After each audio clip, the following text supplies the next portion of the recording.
পিটাইছি এর লেগে দেরি সব দোষ আছে তোর তোর মাথায় একটু জ্ঞান বুদ্ধি নাই একে তোর লেগে আমি মার খাইছি ও মার খাইছে কারণ আল্লাহ জানে সোহাগ মার খাইছে নাকি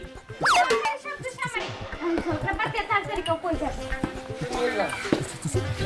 তো বাড়িতে বাড়িতে হ্যাঁ আমগো বাসায় আম তো মজা না খালি ফুকা আমের ভিতরে তো বাড়িতে আমগো বাড়ির আম তো পাইছা পাইছে ভালো লাগে আমার বাড়িতে দাম গাছি না তাহলে একটা কাজ করি চল যাই আচ্ছা সি আমি বাড়িতে আম বুঝলে সাদের উপর থেকে হাত গিয়ে পারা না আর যে মিষ্টি আম একদম বলছে আম ও আমি শুনছি টক মিষ্টি আম সেই বলো মজা আচ্ছা ঠিক আছে চল